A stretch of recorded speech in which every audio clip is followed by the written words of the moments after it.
أعوذ بالله من الشيطان الرجيم بسم الله الرحمن الرحيم والصلاة والسلام على أشرف المرسلين سيدنا محمد وعلى آله وصحبه أجمعين نعوذ بالله من شرور أنفسنا ومن سيئات أعمالنا من يهد الله فهو المهتد ومن يضلل فلن تجد له وليا مرشدا وأشهد أن لا إله إلا الله وحده لا شريك له وأشهد أن محمدا عبده ورسوله.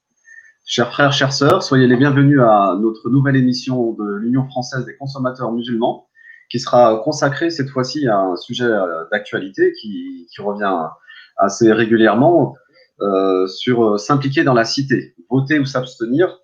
Quelle alternative? Et là, on a le plaisir d'accueillir pour cette question le professeur Yahya Michaud, qui nous a fait le plaisir depuis les États-Unis d'accepter de répondre à nos questions.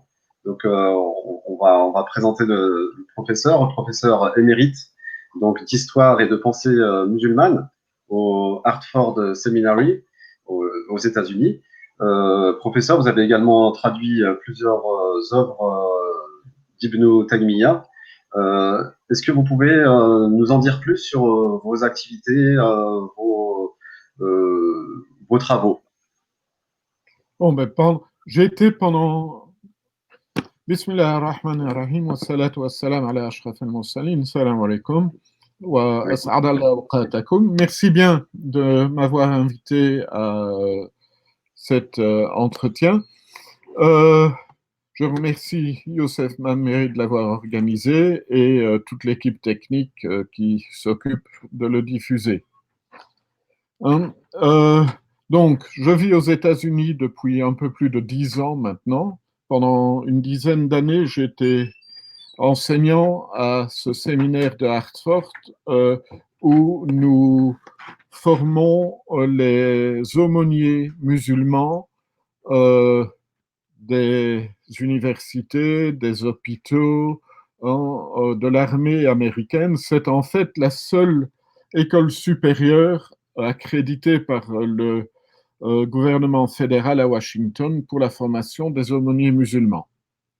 Et donc maintenant, j'ai pris ma retraite, mais je continue à travailler non seulement sur Ibn Taymiyyah, mais aussi sur Avicenne et sur d'autres penseurs musulmans. Cela étant, la retraite a des avantages. On est plus à même de pouvoir contrôler son temps. D'ailleurs, vos travaux donc, sont disponibles sur Internet. On mettra un lien justement pour les auditeurs et auditrices. Vous pourrez aller sur ce lien et bien sûr lire ces fameux travaux du professeur. Alors, on va revenir sur la thématique donc, de notre interview. On vit en ce moment donc une crise politique du monde politique dans un contexte électoral pour nous en France qui arrive avec ces élections qui vont avoir dimanche pour ce second tour des élections municipales. Et donc là, en tant que musulman, hein, on se doit d'être actif dans le lieu où l'on vit. Et on sait que dans nos sources islamiques, il est question justement de cette gouvernance. On est censé faire des va-et-vient entre nos sources islamiques, que sont le Coran et la Sunna, et le contexte dans lequel on vit. Et on a deux concepts importants qui reviennent. Ces concepts d'al-khilafa et de shura. Professeur, est-ce que vous pouvez nous en dire plus, nous donner plus d'éléments sur ces deux notions importantes? Oui, mais si vous le permettez, je voudrais d'abord souligner combien j'apprécie le titre que vous avez donné à cet entretien, S'impliquer dans la cité. Parce que très souvent, on a tendance à présenter l'islam comme une religion du désert, ce qui est une totale erreur. L'islam se vit essentiellement dans la cité. Lorsque le prophète, celui la paix, a quitté la Mecque, il ne s'est pas retiré quelque part dans le désert, mais il est allé vers une autre ville. Et en fait, quand on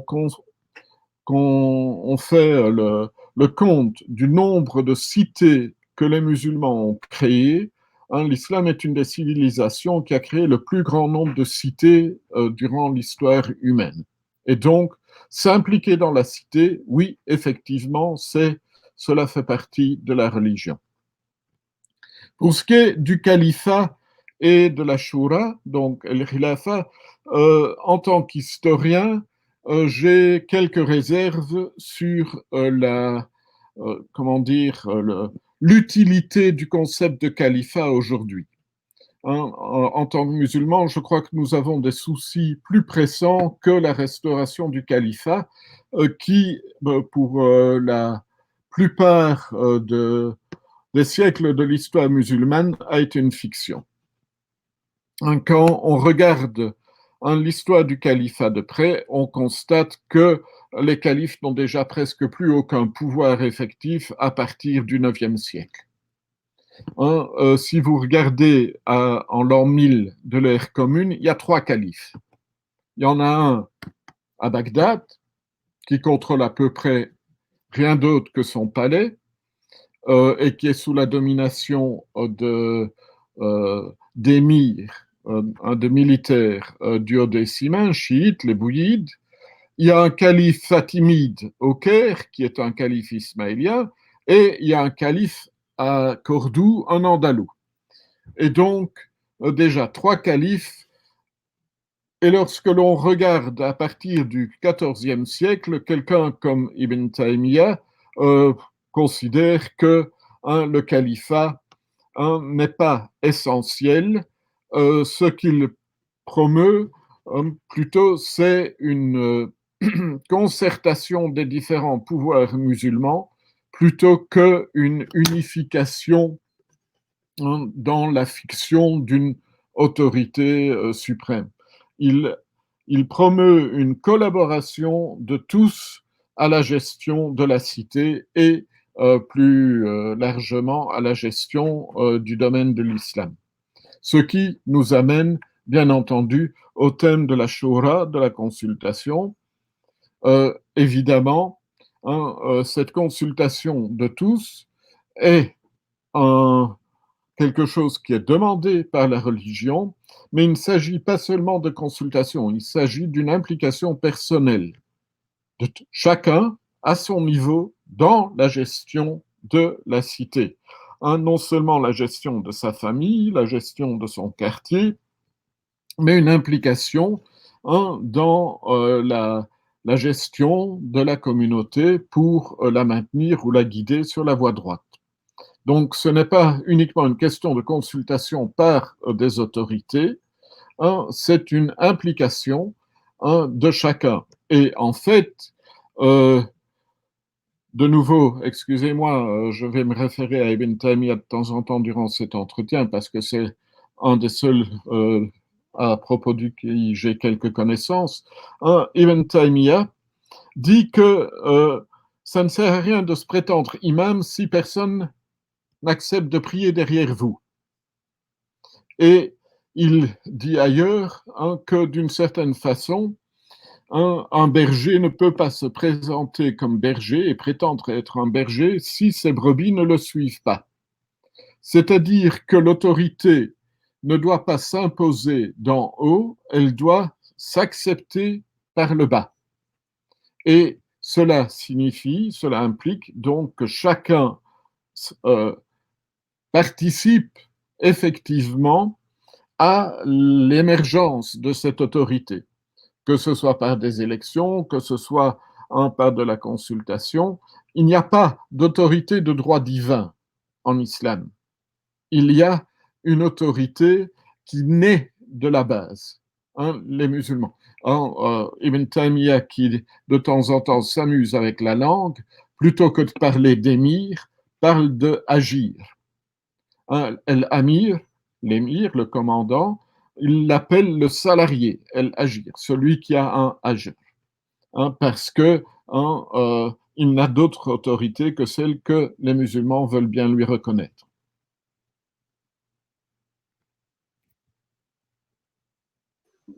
Merci pour ces précisions parce que c'est vrai que musulmans, surtout nous qui vivons en Occident, beaucoup entendent ces notions à travers des médias qui nous font croire des des soi-disant évidences qui en fait n'en sont pas. Et raison de plus pour vous avoir invité, pour me remettre un petit peu à jour au niveau de ces notions très importantes. Au niveau de la Shura, est-ce qu'on a des éléments sur, par exemple, la participation de la femme dans ces discussions de la base? Ben, je crois que les sœurs, les musulmanes, tout autant que les musulmans, ont un rôle essentiel à jouer dans la communauté. Il est possible que ce ne soit pas le même genre d'implication dans la gestion de la communauté, mais que ce soit au niveau de la famille ou dans un cadre plus large, en tant qu'enseignante, nous avons, durant les siècles d'histoire musulmane, toute une série de documents sur l'implication directe d'un grand nombre de personnalités féminines dans la transmission du savoir, à commencer par Aïcha, l'épouse du prophète, sur lui la paix, mais il y en a eu beaucoup après elle qui ont transmis la tradition, qui l'ont enseigné. Et ce rôle peut être non pas une peut-être ne pas conduire à une visibilité dans le public aussi importante que celle de politiciens, mais il est quand même essentiel dans la transmission du savoir qui est la base de la religion. Très bien, merci en tout cas pour ces précisions.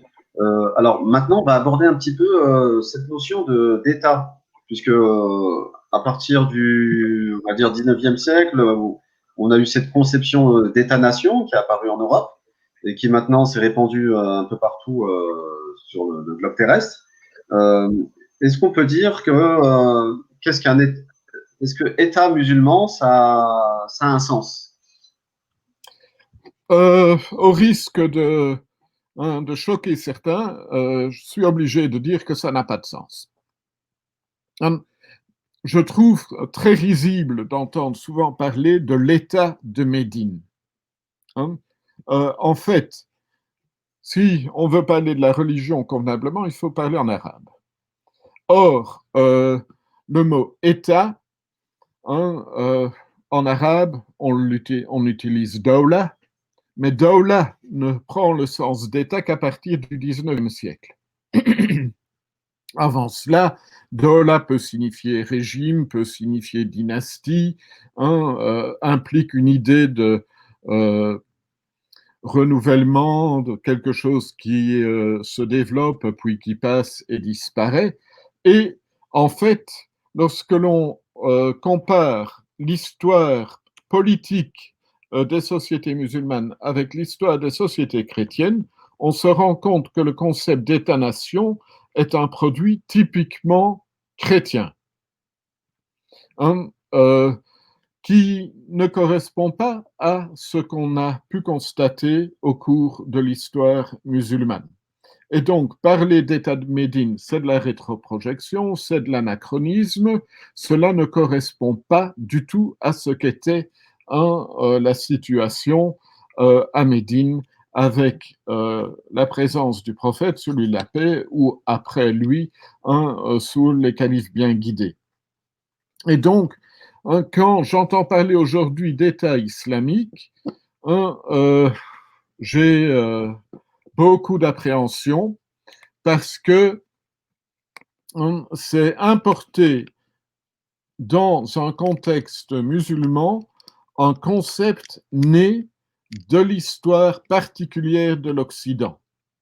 Ce n'est pas un concept universel, c'est un concept qui résulte du type particulier d'histoire que les sociétés chrétiennes ont connu, avec d'abord le règne, l'autorité divine de la papauté, qui a été contesté à la Renaissance et qui a été transféré vers le pouvoir royal, puis avec l'évolution de la royauté, que ce soit en Angleterre ou en France, cette autorité presque absolue, incontestée, de la papauté, puis des rois, est passé à cet organisme appelé État ou à ce type d'organisation appelée État. Et ça, c'est une histoire qui n'a pas de parallèle dans le monde musulman. Et donc, d'une certaine façon, poursuivre le rêve ou l'illusion d'un État islamique aujourd'hui, c'est prolonger la colonisation idéologique du monde musulman. Donc, je n'irai pas, je ne serai pas en faveur d'une telle perspective. Wallahu a'lam. Et dans ce cas-là, comment on pourrait qualifier alors ce qu'a fondé le prophète sallallahu alayhi wa sallam à Médine lorsqu'il il a quitté la Mecque? C'était un régime prophétique. Pourquoi est-on obligé d'importer le concept d'État pour l'expliquer? Je prendrai un exemple. Vous avez une tribu indienne sur les bords de l'Amazone au Brésil. Pour comprendre ce qui se passe dans cette tribu, est-ce que obligatoirement on doit parler d'État? Non. Trouvons le vocabulaire adéquat pour comprendre ce qui se passe dans cette tribu. Idem pour parler de ce qui s'est passé à Médine sous la guidance prophétique et ensuite sous la guidance des premiers califes. Un État suppose, si on le comprend comme aujourd'hui, une administration de toute une série ou une implication dans toute une série de domaines, que ce soit l'économie, que ce soit le social, que ce soit l'éducation, à partir d'administrations chargées de ces domaines, on n'a rien de semblable à Médine, ni même par la suite sous les Omeyyades. Grâce à Dieu, on a eu des régimes musulmans qui ont laissé aux sociétés civiles musulmanes la possibilité de s'auto-organiser. Les Omeyyades ont fait un excellent boulot pour ce qui est de l'expansion territoriale de l'islam, mais tout autant, ils n'étaient pas très ou trop intéressés dans le caractère religieux des affaires, et ça a donné la possibilité aux ulémas de créer véritablement le système opérationnel de la religion musulmane, indépendamment du palais. Et donc, pour moi, en tant qu'historien de l'islam, une des plus grandes réalisations des 2 premiers siècles de l'islam aboutit avec el-Shafi'i à mettre sur pied un système de gestion d'une religion qui appartient aux croyants.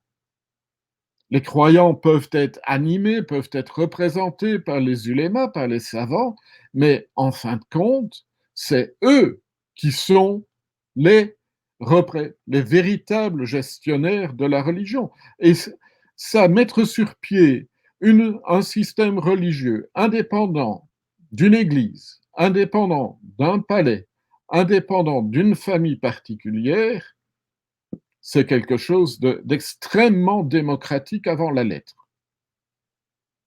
Et c'est ce qui, d'après moi, caractérise l'islam dans sa version sunnite à tout le moins. C'est vrai que ce que vous dites, on sent qu'il y a eu un basculement, puisque maintenant, dans de nombreux pays musulmans, les ulémas sont souvent aux ordres des autorités et qu'on sent que cette forme d'indépendance a été quelque part perdue. Alors justement, vous parliez de... Oui. Les sociétés musulmanes ont développé durant leur histoire une série d'outils sociaux leur permettant de conserver leur indépendance par rapport au pouvoir militaire, ceux qui étaient à la tête de ces sociétés et avaient les armes à leur disposition. Une de ces principales institutions développées par les sociétés civiles musulmanes, cela a été les habous, les waqf. Toute une série d'institutions qui se chargeaient de l'éducation, qui se chargeaient des services sociaux, étaient autofinancées indépendamment du palais, indépendamment des militaires, par le système des waqf. La colonisation arrive, qu'est-ce qu'ils font? La première chose qu'ils font, c'est de nationaliser les waqf pour récolter les revenus, c'est-à-dire pour priver les sociétés civiles musulmanes des outils qu'elles avaient développés pour se protéger des princes, des émirs, pour pouvoir continuer à vivre librement leur religion communautairement, indépendamment d'une église, d'une famille ou d'un palais. Et les États indépendants qui ont suivi la colonisation n'ont rien fait pour rendre ces outils sociaux aux communautés musulmanes, à la société civile musulmane et continuent à bénéficier, eux, des revenus des waqf pour poursuivre des politiques qui leur sont particulières, qui sont plus influencées, dirais-je, par l'État-nation occidental que par la tradition musulmane, malheureusement. C'est vrai que cette notion de waqf mérite vraiment d'être remise à jour, puisqu'on en a vraiment besoin dans notre époque actuelle.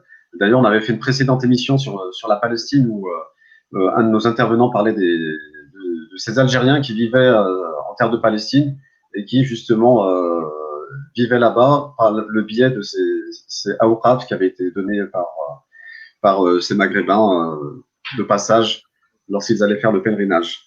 Oui. Alors, vous avez... Oui, si je peux ajouter quelque chose. oui. Quand on regarde les textes canoniques de l'islam, qu'il s'agisse du Coran, qu'il s'agisse de la Sunna, qu'il s'agisse des traités de jurisprudence développés par des générations de fuqaha, on a beaucoup plus de données de type économique que politique. D'une certaine façon, le XXe siècle, avec l'islamisme, s'est trompé de cheval, a misé sur le mauvais cheval en poursuivant des illusions politiques plutôt qu'en développant l'économie. Je crois que si on veut envisager le futur des sociétés musulmanes d'une manière plus positive, il est temps de revenir à une gestion de l'économie qui assure l'indépendance, l'autonomie des sociétés civiles musulmanes par rapport au pouvoir politique. Et cela passe par l'économie. Et ça veut dire aussi que pour des communautés musulmanes en France, par exemple, elles doivent s'assurer une indépendance financière. Et cela ne peut se faire que par la mise sur pied d'équivalent de waqf. Les mosquées ottomanes, les mosquées mamelouks, à la fin, étaient une partie de complexes qui incluait des hammams, des bains, qui incluait des marchés dont les revenus servaient à l'entretien de ces mosquées. Comme ça, ces sociétés musulmanes, ces communautés musulmanes étaient indépendantes du pouvoir militaire ou politique et pouvaient se développer selon leur compréhension de l'islam par le consensus des musulmans qui les formaient. C'est vers ce modèle qu'il faut revenir. Et en Turquie, par exemple, aujourd'hui, on a vu le développement de toute une série de nouvelles institutions qui sont plus ou moins l'équivalent de waqf, qui sont toutes autogérées, autofinancées, pour pouvoir poursuivre leur pratique de la religion, leur compréhension de la religion, indépendamment de ceux qui, à la tête des États, ont le pouvoir de tuer. Merci beaucoup pour ces précisions. Alors tout à l'heure, vous avez parlé de démocratie. Alors nous, justement, musulmans d'Occident, dans ce contexte occidental sécularisé, certains appellent par exemple à investir des partis politiques traditionnels, la droite, la gauche, etc., ou d'autres appellent ou mettent en place des partis musulmans. Comme vous qui êtes d'origine belge, par exemple, hein, en Belgique, on a le parti de l'islam. En France également, on a un parti qui se réclame des musulmans, qui défend l'intérêt des musulmans. Quel est votre point de vue par rapport à tout ça? Euh, Personnellement, hein, et Dieu est plus savant, je m'impliquerai dans des partis politiques existants avant de penser à créer un parti musulman. La politique est un art difficile qui suppose un certain nombre de connaissances qu'il vaut mieux acquérir avant de se lancer dans l'arène. Et de ce point de vue-là, hein, j'en reviens à Ibn Taymiyyah qui a des textes très intéressants sur Sayyidina Youssouf. Hein, Joseph était un musulman et, comme le Coran l'indique, il est devenu ministre de Pharaon. Pharaon, un État qui à l'époque n'était pas musulman. Et vous devriez me corriger, il n'est pas devenu ministre, hein, il s'est proposé pour devenir ministre. Il est allé trouver Pharaon et il lui a dit hein, mets-moi à la tête de l'équivalent du ministère des Finances de l'Égypte pharaonique. Donc, il s'est porté volontaire, qu'il savait qu'il allait servir un régime, un souverain non musulman, il s'est porté volontaire pour assumer de très hautes responsabilités, notamment par le contrôle de l'économie de l'État de Pharaon. Et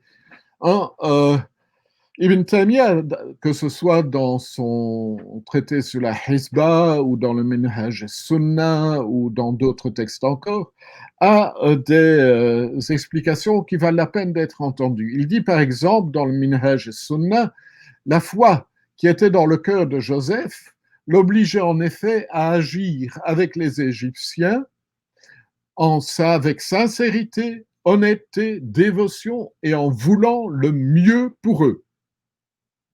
Donc, un musulman s'engageait dans le service d'un régime non musulman, non seulement avec honnêteté, sincérité, dévotion, mais en voulant le mieux pour eux. Il savait, ajoute Ibn Taymiyyah, il savait que il n'était pas possible pour lui de faire tout ce qu'il aurait voulu, notamment tout ce qu'il aurait considéré comme faisant partie de la religion de Dieu, mais il mit à exécution ce qui lui était possible de mettre à exécution de la religion, c'est-à-dire la justice, l'adl ou l'ihsan. Et Dieu ne nous demande pas l'impossible, mais il nous demande de faire ce qui est en notre pouvoir. Et cela signifie, dans ce cas, de s'impliquer, de fait, dans la gestion de la société dans laquelle nous vivons, que cette société soit musulmane ou non musulmane. Et l'étudiant d'Ibn Taymiyyah, Ibn Qayyim al-Jawziyya, le comprend très bien. Il a un texte merveilleux que je vais citer aussi. Il dit, si, lorsqu'on dit pas de politique, la siyasa, excepté quelque chose qui correspond à la charia, si en disant cela, on veut dire quelque chose qui ne va pas contre la loi, qui ne se prononce pas contre ce que la loi a dit, c'est correct. Si par ailleurs on veut dire par là, pas de politique excepté ce que la loi a apporté, c'est une erreur et cela implique finalement d'accuser d'erreur les compagnons du prophète. Paix sur lui. Dieu a envoyé ses messagers et a fait descendre ses livres de manière à ce que les peuples puissent pratiquer strictement l'équité, le qist, ce qui veut dire l'adl, la justice, par laquelle la terre et les cieux subsistent. Lorsque les signes de la justice apparaissent et que la face de la justice rayonne, par quelque moyen que ce soit, là se trouve la loi de Dieu et sa religion. Par les voies que Dieu a instituées comme loi, Dieu a rendu manifeste que ce qui était visé par lui, c'est que la justice règne parmi ses serviteurs et que les gens pratiquent strictement l'équité. Quelles que soient les voies par lesquelles la justice et l'équité s'obtiennent, ces voies font partie de la religion et ne s'opposent pas à elle. Donc, s'il y a de la justice dans les lois de pays démocratiques ou autres, ces lois font elles-mêmes partie de la charia, selon Ibn Qayyim al-Jawziyya, parce que Dieu n'a pas limité la manière d'arriver à la justice à ce qu'il a révélé comme charia, comme voie. Où qu'il y ait de la justice, là, il y a de la charia. Et Ibn Taymiyyah était déjà du même avis lorsqu'il dit dans un fatwa, le livre révélé et la justice vont nécessairement ensemble, l'un avec l'autre. C'est le livre qui explique la loi, shara, et en fait, la loi est la justice et la justice est la loi. Quiconque juge ou règne selon la justice a jugé ou gouverné selon la loi. Donc, je crois que s'impliquer dans la cité en participant ou en devenant membre de partis ne va pas contre la religion, que du contraire. Hein? C'est apprendre le métier politique, peut-être plus tard cela conduira à la formation, à la création d'un parti musulman lorsqu'on aura assimilé les ficelles du métier, mais cela implique d'être capable, raisonnablement, de considérer qu'on n'aura pas la possibilité de mettre à exécution tout ce à quoi on croit en tant que musulman, mais on aura à tout le moins, autant que possible, contribué non seulement à plus de justice dans la société où l'on vit, mais aussi à vouloir plus de bien pour cette société. Iradat el khair, vouloir le mieux pour la société dans laquelle on vit. Et Ibn Taymiyyah dit de ce point de vue, de nouveau dans un texte très intéressant où il revient sur Joseph, de nouveau, je vais le citer, il dit « L'homme intelligent, dit-on, n'est pas celui qui reconnaît le bien du mal. L'homme intelligent est seulement celui qui reconnaît le meilleur de deux biens et le pire de deux maux. » C'est-à-dire que les choses ne sont pas blanc et noir. Les choses ont toute une série de teintes plus ou moins grises et il faut être capable de voir dans ces teintes plus ou moins grises ce qui est le pire de deux maux et ce qui est le meilleur de deux biens. Et de ce point de vue-là, je crois que de fait s'impliquer dans la cité, voter pour des partis où on voit un peu mieux ou quelque chose de mieux que dans d'autres, même si ce n'est pas parfait, bien entendu, cela fait partie finalement de ce à quoi nous sommes appelés en tant que musulmans. Et si un jour, de fait, on aura l'occasion de mettre sur pied un parti musulman, non pas pour le service uniquement de la communauté musulmane, mais pour le service du pays dans lequel on vit, on pourra alors considérer de le faire. Mais avant cela, essayons d'apprendre le métier politique. Et cela signifie se jeter dans l'arène. Si l'on veut utiliser une image peut-être un peu forte, il ne faut jamais oublier que les égouts, ça ne se lave pas de l'extérieur, ça se lave de l'intérieur. Et si on considère que la politique d'un pays est un égout, ce n'est pas en restant à l'extérieur qu'on réussira à améliorer la situation, mais c'est bien en acceptant de se salir les mains,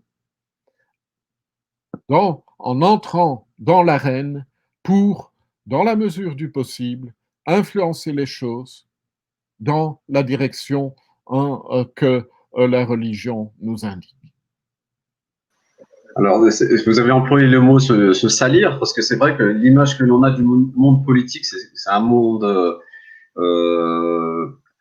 plutôt bon, voilà, sale. Hein. Et c'est vrai que ce contexte de crise, il éloigne de plus en plus les citoyens. Il interroge les musulmans comme les autres citoyens sur l'intérêt de s'impliquer. On est dans une démocratie représentative. Voilà, on vote pour des personnes qu'on ne connaît pas forcément, qui vont parler en notre nom ou en utilisant leur pourcentage de vote. Donc, c'est de plus en plus à apparenter à un système injuste, une sorte de dictature douce. Comment faire par rapport à Ça ce que ne vous se venez de dire? nettoiera pas Comment de réagir? l'extérieur. Cela ne s'améliorera pas par l'abstention. L'abstention conduit à une situation comme celle qu'on a ici dans ce pays avec le bouffon de la Maison-Blanche. Il faut s'impliquer et faire son devoir de citoyen, que ce soit au niveau municipal, départemental ou national. Les choses ne changeront pas si on se contente de la politique de l'autruche en mettant sa tête dans le sable. Alors, Et cela prendra du vous temps. avez parlé, ça prendra du temps. Et vous avez parlé d'abstention, justement. Alors, dans la communauté musulmane, on entend deux sons de cloche. Certains appellent à l'abstention en disant que voter est haram. Là, on a compris que, bien sûr, vous n'êtes pas du tout d'accord avec ce point de vue. Oui. Haram, c'est-à-dire interdit, illicite. Et d'autres appellent à une abstention plus active. À ces Dans le sens frères-là, je répondrai d'un point de vue très hanbalite, la haram illa ma haramahullah. Je ne vois pas que voter soit textuellement déclaré haram en aucun des textes fondateurs de l'islam. Donc dire que c'est haram, c'est déjà dire une contre-vérité. Et après, il y a l'autre point de vue qui appelle à une abstention, c'est-à-dire une abstention pour faire émerger une réflexion critique. Voilà, on est encore une fois dans une démocratie participative. On est censé voter pour des gens que l'on connaît, et là, c'est pas souvent le cas. Et donc, certains appellent à une présence participative, à ne pas cautionner et favoriser la perpétuation de ce système un peu malsain, d'empêcher l'avènement d'une réforme démocratique majeure. Qu'est-ce que vous répondez à ces personnes-là qui disent qu'il faut un travail de terrain, l'aspect politique, au contraire, ça nous retarde, ça nous engouffre, on a vu, on a connu des personnes qui s'étaient impliquées dans le politique et qui se sont petit à petit déconnectées de la réalité. Comment vraiment s'impliquer, mais allier cette politique? Certains musulmans se sont impliqués dans les affaires politiques et, comme vous le dites, ont par la suite, été dans des voies que peut-être on n'accepte pas. Mais s'ils avaient reçu un support plus général de leur communauté, peut-être auraient-ils mieux réussi. Le problème, c'est que souvent, quand des musulmans se lancent dans l'arène, on peut considérer qu'ils deviendront l'objet des sarcasmes, des critiques de toute une série de leurs frères, plutôt que de voir ces autres frères considérer l'effort nécessaire fait par cette personne qui s'est impliquée politiquement, et plutôt que de les voir lui apporter leur soutien. Moi, je ne crois pas que l'abstention permettra plus de réflexion critique qu'une implication directe.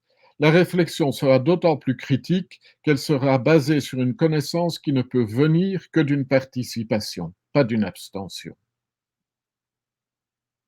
Alors, vous avez parlé d'un critère d'une personne de confession musulmane qui voudrait s'engager en politique, de ne pas le faire en cavalier seul, de recevoir un soutien, mais également, est-ce qu'on ne peut pas se poser la question de se dire, voilà, un musulman qui veut s'impliquer, pourquoi il va le faire? Est-ce qu'il va le faire seulement pour défendre la cause des musulmans? Est-ce que c'est pas quelque part trahir le message universel de l'islam, comme vous l'avez dit tout à l'heure, qui est propager le bien pour tous, musulmans ou non? On ne peut pas mais questionner les intentions des gens.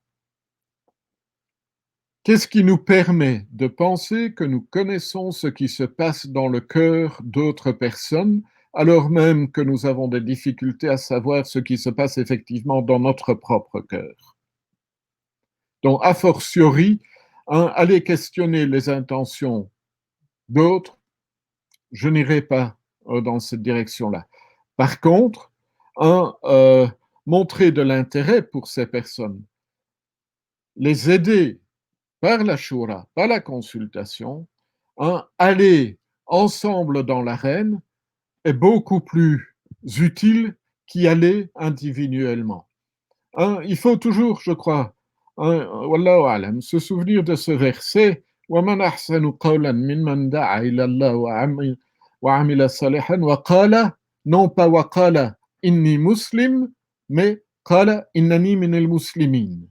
On n'est pas musulman seul, on est un des musulmans. Et le problème, c'est que très souvent, les musulmans font cavalier seul ou refusent de travailler ensemble. Et donc, peut-être, pour une implication politique directe productive, il faut d'abord développer une fraternité effective entre musulmans pour pouvoir aller ensemble dans l'arène, pas en cavalier seul.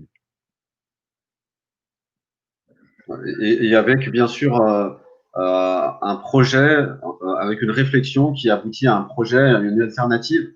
Parce que souvent, on a beaucoup de personnes dans le mine qui minent ce qui existe déjà et pas forcément dans ses meilleurs aspects. Oui, mais aussi avec cette conviction, cette humilité que Joseph avait chez Pharaon, savoir qu'on ne sera pas capable de faire directement tout ce qu'on voudrait et de mettre à exécution tous les principes musulmans dans lesquels on croit. Ça reste le but final. Cela étant, ce n'est pas possible du jour au lendemain.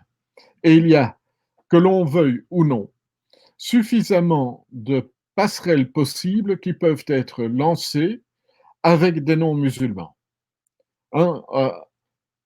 Nous sommes tous supposés être rationnels, c'est-à-dire que nous partageons tous, musulmans, non-musulmans, athées, n'importe qui, en tant qu'hommes, nous partageons certains principes. Si par ailleurs nous regardons les choses au niveau religieux, nous avons encore plus de passerelles possibles entre musulmans et croyants d'autres religions. Pourquoi n'investissons-nous pas donc sur la base de ces principes communs avec d'autres hommes ou avec d'autres croyants d'autres religions, plutôt que de penser que les choses devraient être noires et blanches. Non, Et comment penser justement une implication en dehors des circuits politiques pour ceux qui ne seraient pas convaincus par cette participation au vote ou à s'impliquer dans un parti politique, Oh, sachant que, oui, il y a du travail pour tout le monde dans tous les domaines. Un, les médecins musulmans devraient être membres d'associations de médecins, les avocats membres d'associations d'avocats. Les musulmans, en tant que musulmans, sur la base des métiers ou des professions qu'ils pratiquent, doivent être présents dans tous les cénacles, à tous les niveaux où ces professions sont représentées. Et au niveau local, il y a du travail pour tout le monde à tous les niveaux aussi. Que ce soit les associations de quartier, que ce soit les écoles de devoirs, que ce soit les clubs de jeunes, il n'y a pas que la politique.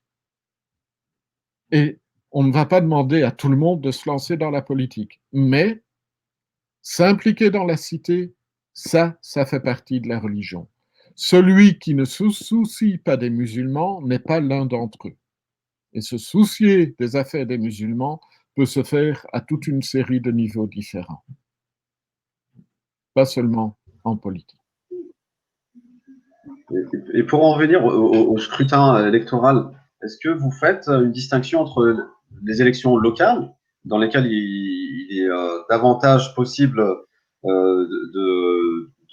d'agir au niveau politique, de faire paraître ses idées au niveau de ses engagements, de répandre une coexistence, une diversité, et les élections qui sont plus nationales, où là, justement, on a affaire à des rouages plus verrouillés, plus difficiles à pénétrer. Mais qu'on apprenne d'abord à se lancer dans l'arène locale avant d'aller vers le national. Apprenons le métier, apprenons les rouages, voyons comment ça fonctionne. Et de fait, au niveau local, il sera plus facile d'être directement en contact avec les responsables et peut-être aussi plus aisé d'avoir une influence directe. D'accord. Merci beaucoup, professeur, pour toutes ces précisions. Alors, bien sûr, il ne va pas être possible en une émission de 50 minutes de toucher à tous les domaines. L'objectif de cette émission, c'est d'amorcer une réflexion, de donner envie d'aller plus loin. On a parlé des WARF, des AORAF, on a parlé de cette fameuse implication dans la cité. On arrive au terme de cette émission. Petite question, professeur, vous qui vivez aux États-Unis, est-ce que vous pouvez nous faire un point sur la situation suite au meurtre, hein, on peut qualifier ça de meurtre de George Floyd et de toutes de ces manifestations qui ont suivi? Oh ben, cela a eu un impact énorme, non seulement au niveau des nations, des États-Unis, mais du reste de la planète. Mais le racisme est systémique dans ce pays. Donc, ce n'est rien de nouveau. Et je me souviens d'un de mes étudiants musulmans afro-américains qui me disait une des premières choses qu'on nous apprend dans la famille quand on est petit, en tant que noir, c'est que nous risquons notre vie chaque fois que nous sommes en face d'un policier blanc. Et donc, de fait, ça reste un des péchés principaux de ce pays par ailleurs fantastique, c'est la situation qui est faite aux minorités de couleur. Euh, Cela prendra des décennies, cela prendra des siècles, et c'est un combat dans lequel nous devons, en tant que musulmans, nous impliquer aussi. Non pas seulement parce que la vie des Noirs est importante, mais parce qu'il s'agit de droits humains. Et il n'y a pas que les Noirs qui sont concernés, même s'ils sont première loge du racisme, malheureusement. Hein, aller vers plus de justice dans la société américaine est quelque chose qui demande l'implication de tout un chacun à tout moment. Barakallahu fik, professeur. Donc, voilà, le message phare de cette interview, c'est vraiment de s'impliquer là où on peut, dans le domaine que l'on maîtrise le mieux, et d'agir, bien sûr, collectivement pour l'intérêt de tous.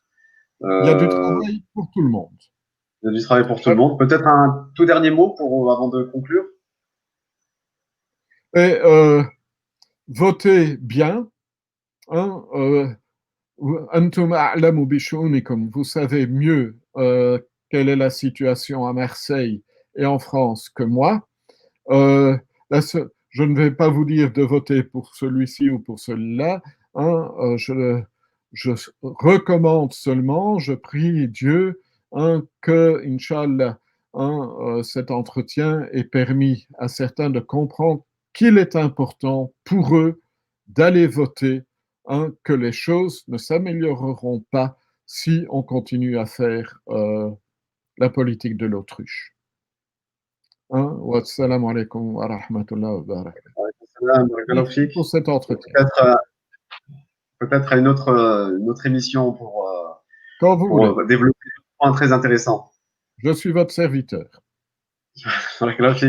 Voilà, chers auditeurs et auditrices, on vous remercie.